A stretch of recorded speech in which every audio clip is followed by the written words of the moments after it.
You don't expect danger to arrive politely. That's what made it so unsettling. The first time he knocked on my door, he didn't sound aggressive or impatient. It was calm, measured, almost professional. The kind of knock that makes you assume it's just a delivery driver or maybe a neighbor who needs help with something small.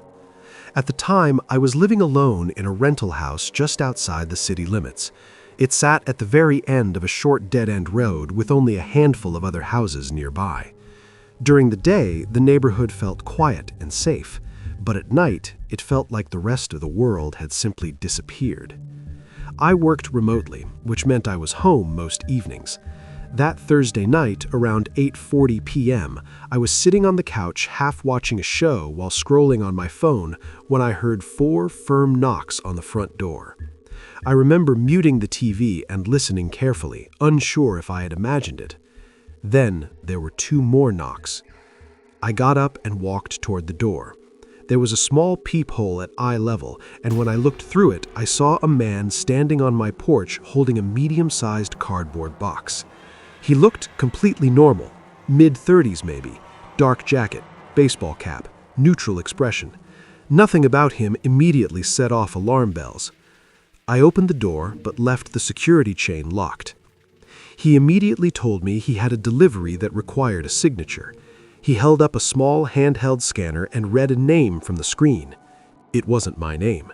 It wasn't even close. I told him he must have the wrong house. He looked down at the box, then back at the scanner, and then slowly read the address out loud. It was my exact address. That's when I felt the first real wave of discomfort. There was something about the way he spoke that felt rehearsed, too smooth, too confident, like he wasn't surprised at all. He apologized and said he'd take the package back to the truck.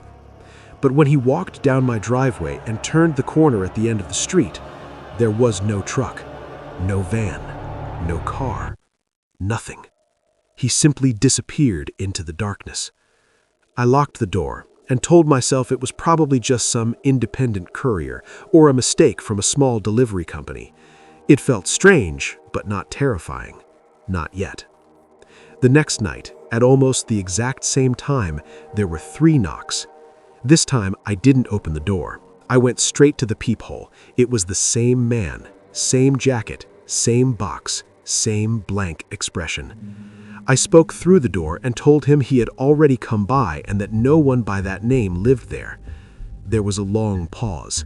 Then he said quietly that the system showed the package had to be delivered that night. His tone wasn't annoyed, it wasn't aggressive, it was patient, like he genuinely expected me to eventually give in. I refused again. Instead of leaving immediately, he stepped back from the porch and stood there. Through the peephole, I watched him slowly turn his head, studying the windows, the driveway, the side yard.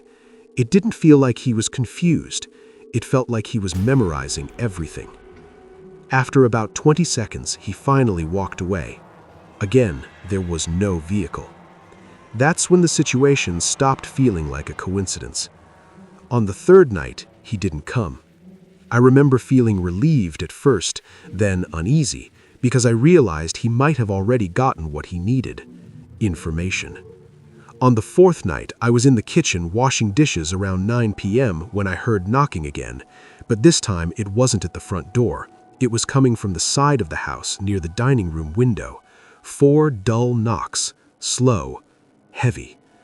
I walked into the dining room and looked through the glass, but no one was there. Seconds later, there were 4 more knocks at the front door. I went to the peephole. It was him again, but this time he wasn't holding a box. His hands were empty. I didn't say anything. I didn't move. He knocked once more, then stepped back and leaned slightly forward as if trying to look directly through the peephole. I stepped away from the door so he wouldn't see movement. After what felt like forever, he finally left. Later that night, with all the lights off, I walked through the house checking the windows. From the back bedroom, I saw him standing across the street near the tree line. He wasn't moving. He was just facing the house, watching. The next morning, I called the police non-emergency line. The officer told me something that made my stomach drop. He said burglars sometimes knock repeatedly to test occupancy. If someone answers, they mark the house as occupied. If no one answers after a few nights, they assume it's safe to break in. That same day, I ordered security cameras. 2 nights later, the pattern changed. There were knocks at the front, then at the back, then at a window near my bedroom. It sounded like someone was circling the house. Then I heard the back door handle slowly turning, stopping, turning again. I grabbed my phone and called 911 while whispering. The dispatcher told me officers were on the way. While I was still on the phone, knocking started again at the front door. Then I heard metal scraping lightly against the back door frame. There was more than one person. After about 30 seconds, everything stopped. When police arrived, they found fresh pry marks near the handle. They told me if I hadn't been home, the door likely would have been forced open. The next night, I stayed at a friend's apartment across town without telling anyone online. Around 9 p.m., my neighbor called me. She said a man had been standing on my porch knocking repeatedly for several minutes. She didn't see a vehicle. Police eventually arrested him 2 days later in another neighborhood attempting to break into an empty house. In his car, they found stacks of empty cardboard boxes and a fake delivery scanner. He admitted he knocked first to study routines. I moved out 3 months later. Now, if someone knocks unexpectedly at night, I don't even approach the door. Because sometimes they're not trying to deliver a package.